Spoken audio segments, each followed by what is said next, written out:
Well, that was unexpected. Dig down, dig down, dig down, and find faith.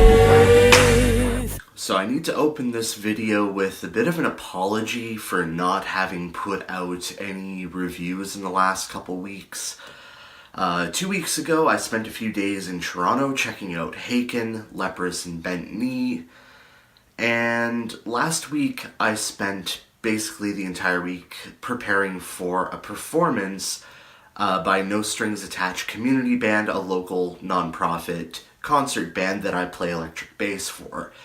So it's been a bit of a time crunch. I did actually try to get a video out, but there were some technical issues with the video that prevented me from uploading it. It is what it is. So today we're looking at Muse's new album, Simulation Theory. I really wanted to hate this record. I tried to hate this record. But the more I listened to it, the more it grew on me. Now, for me, Muse is a band that I've kind of lost a little bit of track with over the years. Around the time The Second Law came out, I basically stopped listening to them. I never really disliked that record, but that album and Drones didn't really do much for me, and I think I maybe listened to each of those records once and just kind of threw them away, so I wasn't really expecting much from the band on Simulation Theory, and admittedly the first couple singles I heard from them didn't really do much to entice me to listen to the rest of it. Dig Down and Thought Contagion just seemed a little too light fare for me for this record. A little too synth heavy, a little too much emphasis on electronic sort of hip-hop beats. Not really something I go out of my way to listen to. But when the album dropped, like any Muse record, I decided to check it out. And at first, I wasn't too impressed. It still seemed like there were too many synthesizers, not enough guitar playing, but I gave it another listen. And suddenly, it started to make a little bit more sense. The opening track, Algorithm, is kind of a piece in the same vein as tracks like Take a Bow or Space Dementia from past records. A bit of an epic neoclassical build-up to something. And I feel like that track did a really effective job of opening the album. And I'll get into another reason why I really like that style of track later on, but there were a few other really highlight standout tracks for me on this record. Of course, Thought Contagion, in the context of the whole album, is actually a pretty good track. It does represent one of the more guitar-heavy, driving rock moments on the album, and that makes it a bit more of a positive experience for me overall. The Dark Side and Pressure were also kind of highlights for me because of their sort of funk rock attitude that to me recalled tracks like Supermassive Black Hole.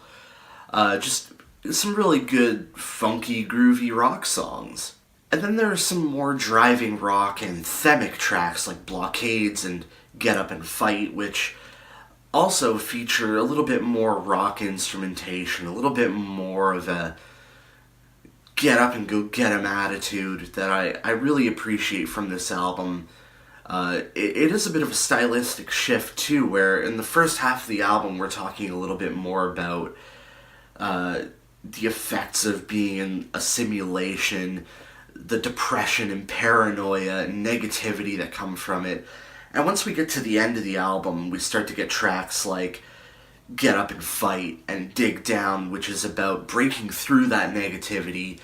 And it's almost a motivational kind of arc to the story on this record, which is, to me, it's a really great thing. I really appreciate when an album has that sort of lyrical build-up to something. Now, all this said, there are a few weak points on the album for me. There's a bit of a trio of songs in the middle that really don't do anything for me. Propaganda, Break It To Me, those two songs to me are just they're too samey. They've got a little bit too much of that stripped down hip-hop aesthetic going on, and even though the album cover really gives you this impression that it's going to be a very 80s inspired album, it isn't. It's got a lot more in common with modern pop aesthetics than classic pop.